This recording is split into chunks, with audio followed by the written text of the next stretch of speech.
एक बुजुर्ग दंपति, जो उसका पति होता है, जो बहुत ही बड़े अधिकारी पद से रिटायर्ड हुआ था, और जो व्यक्ति, उसकी उम्र 75 वर्ष होती हैं, जो बहुत ही बड़े अधिकारी पद से रिटायर्ड होने के बाद अपनी पत्नी के साथ ही रहा करता था और दोनों की ज़िंदगी बहुत ही अच्छी चल रही थी। उसकी जो पत्नी होती है, जो बुजुर्ग महिला होती है, जिसकी उम्र लगभग 65 वर्ष होती है, और उनके 3 लड़के होते हैं जो तीनों बाहर ही रहा करते थे। पहला वाला लड़का होता है जो दुबई में अपनी ज़िंदगी में बिजनेस सेटअप करके वो वहाँ पे ज़िंदगी निकाल रहा था, और दूसरा जो दिल्ली में अपना बिजनेस संभाल रहा था, और तीसरा होता है जो कानपुर में अपना काम कर रहा था। अब तीनों की ज़िंदगी बहुत ही अच्छी चल रही थी, तीनों अपनी अपनी जगह पे काम चल रहा था। और इधर जो दंपति दोनों होते हैं, बुजुर्ग महिला और जो औरत, वो जो महिला और वो व्यक्ति होता है, दोनों ही यहाँ पे साथ ज़िंदगी जी रहे थे और उसकी ज़िंदगी में किसी भी प्रकार की कोई प्रॉब्लम नहीं होती हैं। लेकिन जो वो 65 वर्ष की जो महिला होती है, बुजुर्ग महिला होती हैं, उसको 65 वर्ष की उम्र में एक उसके बेटे से भी छोटी उम्र के 31 वर्ष के लड़के से प्यार हो जाता है, और उसको निम्फोनिया नाम की एक बीमारी हो जाता है, जिसको अगर अपनी भाषा में कहे तो सेक्स की लत लग जाती है। जो 31 वर्ष के जो लड़का होता है, उसको अपने घर में ही बुलाया जाता है और उसको बदले में पैसे देते थे, और उसके साथ नाजायज़ संबंध रखने लग जाती है वो महिला, और आए दिन उसके साथ गैर मर्द के साथ वो नाजायज़ संबंध बनाती थी। दोस्तों, उसका बहुत ही खौफनाक परिणाम होता है, जो दोनों का कत्ल हो जाता है बेरहमी से। जो कैसे होता है, आप कहानी के अंत तक रहोगे तो आप भी सुन के हैरान और परेशान हो सकते हो। दोस्तों, कहानी बहुत ही दिल को छू जाने वाली है, आप कहानी के अंत तक बने रहना। तो कैसे दोनों महिलाओं, कैसे जो 31 वर्ष का लड़का होता है, जो उसकी बेटे से भी कम उम्र के होता है, जो उस महिला, जो बुजुर्ग महिला होती है, उसकी चंगुल में फंस जाता है। आखिरकार वो 31 वर्ष का लड़का ही उसका कत्ल करते हैं, या कोई तीसरा व्यक्ति उसके आके कत्ल कर देता है। एक साथ डबल मर्डर होता है। तो आप कहानी के अंत तक बने रहना। जय हिंद, जय भारत। मैं लोकेश स्वागत करता हूं हमारी एक और क्राइम स्टोरी में।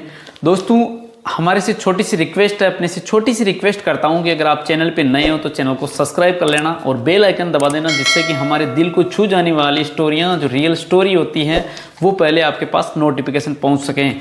दोस्तों, हमारा उद्देश्य किसी को प्रताड़ित करना या दुखी करना नहीं है, हमारा उद्देश्य सावधान, अलर्ट और सतर्क करने का है। दोस्तों, आज की जो सच्ची घटना है, ये है बिहार प्रदेश की एक पटना शहर होता है, और उसमें थाना लगता है पाटलिपुत्र।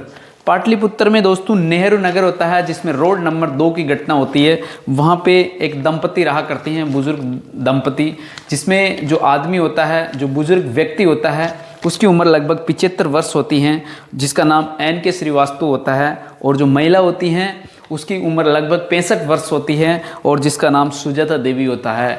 दोनों ही वहाँ पे अपनी ज़िंदगी बहुत ही अच्छी तरीके से जी रहे थे, और उनके 3 लड़के होते हैं, जो तीनों, अब दोस्तों, तीनों लड़के बाहर रहा करते थे, और तीनों लड़के फ़ोन पे ही अपने माता पिता के हाल पूछ लिया करते थे, और फ़ोन पे ही सब व्यवस्था कर दी जाती है, क्योंकि उनकी ज़िंदगी में पैसों की किसी भी प्रकार की कोई कमी नहीं थी। और उनके कहीं नौकर भी एक तरीके से रहा करते थे, लेकिन नौकर उनके पास काफ़ी कम टिका करते थे, क्या पता उनके व्यवहार के कारण या किसी कारणवश। तो एक दिन दोस्तों, उनका जो दुबई में रहा करता था लड़का, वो अक्सर उनसे फ़ोन पे बातें किया करते थे और उनका हाल पूछ लिया करता था। तो दोस्तों, जो दुबई वाला जो लड़का होता है, एक दिन वो अपनी माँ के फ़ोन करता है, लेकिन माँ फ़ोन नहीं उठाती है। वो लड़का हैरान और परेशान होता है, लेकिन कई बार सुबह से शाम तक कॉल करते हैं, लेकिन उसके फ़ोन का कोई जवाब नहीं आता है। जब फ़ोन नहीं आता है, फ़ोन का जवाब नहीं आता है, तो वो जो लड़का होता है दुबई में रहने वाला, वो पास ही में एक अपार्टमेंट होता है, वहाँ पे एक गार्ड के उस लड़के के पास नंबर था। वो उस गार्ड के कॉल और फ़ोन करता है, और वो बताता है कि हमारे घर का जो माता पिता होते हैं, वो फ़ोन नहीं उठा रहे हैं, उससे हमारे को कुछ जानकारी लेनी है, उनसे हमारे को अर्जेंट बात करनी है। मैं सुबह से परेशान हूँ, आप जाओ और प्लीज़ हमें अपने माता पिता से बात करा दीजिए। तो वो जो गार्ड होता है, वो बोलता है कि सर कुछ टाइम हमें दीजिए, मैं कुछ यहाँ पे काम में व्यस्त हूँ, उसके बाद मैं यहाँ से जाता हूँ और अपने माता पिता से मैं बात करवा देता हूँ। अब दोस्तों, वो गार्ड उनकी बात को सुनता है, समझता है, और जो उनका एड्रेस बताते हैं और कमरा नंबर या मकान नंबर पूछने के बाद वो जाता है, और जाने के बाद वो फ़ोन पे चालू था, वो उसकी जानकारी ले रहा था। इसी बीच जाता है, गेट बाहर से कुंडी लगी हुई थी मकान की, लेकिन ताला नहीं लगा हुआ था। जैसे ही पहले वो घंटी बजाता है, लेकिन अंदर से कोई रिस्पॉन्स नहीं आता है, कोई भी किसी तरह की आवाज़ नहीं आती है। तो वो जो गार्ड होता है, वो कुंडी को खोल के अंदर घुसता है, और जैसे ही घुसता है तो देखते हैं तो जो 2 लाशें पड़ी थी, जिसको देख के वो गार्ड को एक तरीके से चीख निकल जाती है। वो हैरान और परेशान रहता है और जितना ज़ोर से चीख और चिल्ला सकता है उतना ही ज़ोर से चीखता है, चिल्लाता है, जिससे कि आसपास के लोग वहाँ पे पहुँच सकें और वो जो घटनाक्रम आते हैं और उसकी मदद कर सकें। वो ज़ोर ज़ोर से चीखने चिल्लाने लगता है और उधर फ़ोन चालू रहता है। फ़ोन जैसे ही पहले वॉइस कॉल पे चालू था, लेकिन वो वीडियो कॉल पे गार्ड एक तरीके से फ़ोन को वीडियो कॉल पे उनको बताते हैं कि आपके जो माता पिता हैं, बुजुर्ग दंपति यहाँ रहा करते हैं, उनको बेरहमी से किसी ने कत्ल कर दिया है। तो आसपास के लोग भी वहाँ एकत्रित हो जाते हैं और एकत्रित होने के बाद वहाँ के जो पाटलिपुत्र जो थाना लोकल लगता है, वहाँ पे किसी व्यक्ति ने जानकारी देते हैं और कुछ ही समय के बाद वहाँ पे पुलिस भी पहुँच जाती है। पुलिस पहुंचने के बाद पुलिस सारी चीज़ को एक तरीके से संज्ञान धारा या कुछ एक तरीके से संगीन तरीके से या बारीकी से उसकी जांच पड़ताल करते हैं, क्योंकि लेकिन उस पर कोई सबूत नहीं होता है। अब कुछ ही समय के बाद सभी रिश्तेदारों और सभी परिवारजनों को भी कॉल और फ़ोन कर दिया जाता है। तीनों जो लड़के होते हैं जो बाहर रहा करते हैं, तीनों को घर पे बुला लिया जाता है और बता दें कि जो दंपति और वो जो लड़के हैं एक तरीके से सिवान जिला और नौटंक थाना और पंचलुकी गांव के रहने वाले होते हैं। वो वहाँ के भी जो प्रॉपर लोकल गांव के में भी कॉल और फ़ोन कर दिया जाता है, जिसके कारण से वहाँ के लोकल व्यक्ति भी पहुँच जाते हैं, उनके गांव भी के भी वहाँ पे पहुँच जाते हैं। पहुँचने के बाद मुकदमा दर्ज करा दिया जाता है और पुलिस उसकी जांच पड़ताल में लग जाते हैं कि आरोपी को बहुत ही जल्दी से जल्दी इसको सलाखों के पीछे रख दिया जाएंगे। ये आश्वासन पुलिस वालों ने रख देते हैं। और आखिरकार जब पुलिस वाले सारे सीसीटीवी फुटेज खंगालते हैं, लगभग 400 से 500 सीसीटीवी फुटेज खंगालते हैं, लेकिन पुलिस को कोई भी सबूत अभी तक नहीं मिल पाता है। और इधर से पूरी तरीके से जनता, आसपास का डर का माहौल था। एक तरीके से सभी पुलिस पे दबाव डालते हैं कि जल्दी से जल्दी किसी अपराधी को यहाँ से पकड़ा जाए, लेकिन पुलिस के पास कोई सबूत नहीं होता है। लगभग शक के दायरे पे वहाँ पे जो भी व्यक्ति आया करता था, उनको लगभग 60 व्यक्तियों को पुलिस की हिरासत में लिया जाता है और उसको सख्ताई से पूछते हैं, लेकिन आखिरकार पुलिस को कोई अभी तक सफलता नहीं मिलती है। और बता दें कि जब एक व्यक्ति होता है जिसके पास 28 सेकंड का एक सीसीटीवी फुटेज होता है, वो पुलिस के पास लाता है और पुलिस को बताते हैं कि यह सीसीटीवी फुटेज को आप एक तरीके से चेक कीजिए, हो सकता है यही संदिग्ध व्यक्ति हो सकता है, क्या पता यही आरोपी हो। तो पुलिस वाले उस व्यक्ति को देखते हैं और वो उसी मकान के आसपास घूमा करता है, उसी मकान के आसपास अक्सर आया करता है। और जब पुलिस वाले उसी जो शर्ट, उसका चेहरा तो स्पष्ट सामने नहीं आ रहा था, लेकिन जो शर्ट पहन रखी थी उसका कलर, वो कई मेन रोड पे सीसीटीवी फुटेज लगे हुए थे, उसी से मैच करवाते हैं और आखिरकार एक जगह सीसीटीवी फुटेज लगा हुआ था, जिसके कारण से वो एक स्पष्ट दिख रहा था। तो आसपास के लोगों से पूछते हैं कि इस व्यक्ति को आप जानते हो क्या। तो लगभग जानने के बाद सभी बताते हैं कि यह एक अमित नाम का लड़का है, जो पास ही में नेहरू बाजार के अंदर इसी के किराना की दुकान है और ये इसकी उम्र लगभग 31 वर्ष होती है। तो पुलिस वाले उसी के पास पहुंच जाते हैं। पहुंचने के बाद उसको पूछताछ करते हैं, थाने में बुलाया जाता है। बुलाने के बाद वो सख्त मना कर देता है कि मुझे किसी तरह की कोई जानकारी नहीं होती है। लेकिन जब पुलिस ने उसको सख्ताई से पूछते हैं, सारी तरीके से पूछते हैं, उसको बताते हैं कि आपकी कॉल रिकॉर्डिंग भी आपके हमारे पास है, और वो ऐसे ही अंधेरे में तीर मारती है पुलिस। लेकिन आखिरकार वो जो लड़का होता है, कुछ गलत जवाब देने के कारण एक तरीके से पुलिस वालों को उस पर शक हो जाता है और उसको बारीकी से पूछने पे वो सारी बात उगलता है। जो बात बताता है वो बहुत ही हैरान और परेशान कर देने वाली है। दोस्तों, अगर आप कहानी की यहाँ तक रुके हो तो कहानी के अंत तक देखना। कहानी बहुत ही रोमांचक और दिल को छू जाने वाली कहानी है दोस्तों। इस तरह की घटना किसी के भी साथ हो सकती है। दोस्तों, अमित ने, जिसकी उम्र 31 वर्ष होती है, जो उस बुजुर्ग महिला की बेटे से भी कम उम्र का लड़का होता है। अब जब उसको पूछते हैं, सारी बात बताते हैं, तो जो अमित होता है वो बताता है कि मैं यहाँ से, मेरा गाँव, अमित बोलता है कि मैं भी किसी दूसरे गांव से यहाँ पे एक परचूनी दुकान करने के लिए आया हूँ। पहले मेरा काम यही रहा करता कि मैं बुजुर्ग महिला और बुजुर्ग व्यक्ति या बुजुर्ग आदमी की सेवा करता था और मैं यहाँ पे घर अक्सर आया करता था। अब जब अक्सर आया करता था तो जो आंटी होती है, जिसकी उम्र 65 वर्ष होती है, वो मेरे को बार बार इसी चीज़ के लिए प्रोत्साहन करती थी और मुझे पैसे, इसके बदले पैसे भी देती थी। मैंने पहले स्पष्ट मना कर देती हूँ। लगभग 3 वर्ष से मैं इसी एक तरीके से अवैध संबंध में फंसा हुआ हूँ। और वो जो महिला होती हैं उसको एक तरीके से इस सेक्स की आदत हो जाती है। एक तरीके से वो शारीरिक संबंध बनाने के लिए हमेशा उत्तेजित रहा करती थी। ये बात करने के बाद पुलिस वाले एक तरीके से बहुत ही हैरान हो जाते हैं कि जो बुजुर्ग महिला होती है, जिसकी 65 वर्ष उम्र होती है, ये तो झूठ बोल रहा है, ऐसा नहीं हो सकता है।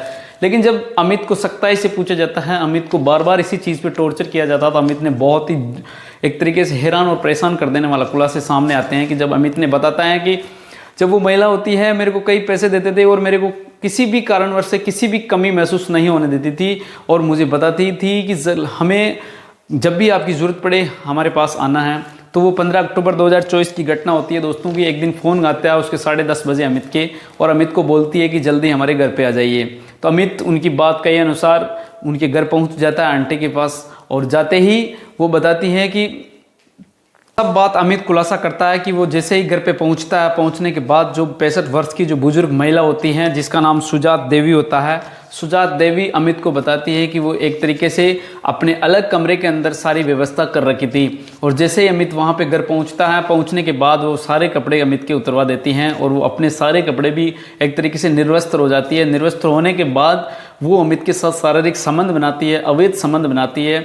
और संबंध बनाते बनाते जो उनका जो पति होता है जिसका नाम एन.के. श्रीवास्तव होता है, जो एक तरीके से पार्किंसन नाम की जो बीमारी होती है जिसके कारण उसे हिल नहीं पाता था, चल नहीं पाता था, लेकिन वो उस कमरे से अलग अलग तरीके से एक तरीके से आवाज़ें आ रही थी जो वो सुन के जो बुजुर्ग व्यक्ति होता है वो उठ के किसी भी कोशिश के कारण या किसी भी कोशिश करके वो उठता है और उस रूम में जाता है। और रूम में जाता है तो जो हालात देखता है जो एक तरीके से आपत्तिजनक में, जो उसकी पत्नी होती है जो एक तरीके से वो भी बुजुर्ग थी, उसकी उम्र 65 वर्ष होती है, जो एक महज 30 वर्ष के लड़के के साथ आपत्तिजनक स्थिति में देखने के बाद वो जो बुजुर्ग व्यक्ति होता है बहुत ही उस पर चिल्लाता है, चीखता है कि तुझे शर्म नहीं आ रही है, तू एक बहुत ही घिनौना कृत्य कर रही है और तेरी ये उम्र नहीं है। वो ज़ोर ज़ोर से चीखता है, चिल्लाता है, एक तरीके से शोर शराबा करने लग जाता है। इसी बीच जो अमित होता है 31 वर्ष का, वो जाता है और वो जो बुजुर्ग व्यक्ति होता है जिसका गला दबा देता है। गला दबाने के बाद एक तरीके से ज़ोर से बिस्तर पर पटकता है। पटकने के बाद उसके मुंह को तकिया से दबा के उसकी मौत कर देता है, उसको एक तरीके से जान ले लेता है। जान लेने के बाद जो वो एक महिला होती है, बुजुर्ग होती हैं, वो भी रसोई में जाती है और चाकू लाती हैं और अपने ही पति के सीने पे वार करने लग जाती है। और जब तक उसकी लास्ट सांस नहीं निकल पाती है तब तक उसकी पत्नी और वो जो अमित होता है दोनों ने मिलके एन.के. श्रीवास्तव की मौत की गांठ उतार देता है। मौत की गांठ उतारने के बाद वो जो 65 वर्ष की महिला होती है जो चाकू होता है उसको लेके रसोई में जाती है और जाने के बाद बगल में रखती है और साफ उसको धोती है। ये बात अमित देख रहा था कि कितनी एक तरीके से ये औरत बिल्कुल भी भय नहीं है और अपने को पति को मौत की गांठ उतारने के बाद ये बिल्कुल भी डर नहीं रही है और चाकू को धो रही थी और अपने हाथ धो रही थी। और जो जहाँ पे एन.के. श्रीवास्तव जो बुजुर्ग व्यक्ति था उसको मौत की गांठ उतारा था वहाँ पे ब्लड ही ब्लड हो रहा था। तो ये बात देख के अमित के मन में विचार आ रहा था कि ये महिला आखिरकार अपने कहीं राज बाहर खोल देगी तो अपने को भी जेल में पहुंचा देगी और अपने को सज़ा जरूर होगी। तो वो सोचता है कि हम इस बुजुर्ग महिला को भी एक तरीके से अपने रास्ते से हटा दें और यहाँ से अपने को जो चाहिएगा वो लेके हम निकल जाएंगे और हम बच जाएंगे। वो पीछे से उस महिला को जोरदार गला दबाता है और मारने की कोशिश करता है। तभी वो जो महिला होती हैं उस अमित के हाथों में एक तरीके से मुंह से काट लेती है, फिर अमित छोड़ देता है। लेकिन जो पास ही में चाकू होता है उससे उस महिला का गला रेत देता है और उसको भी मौत के गांठ उतार देता है।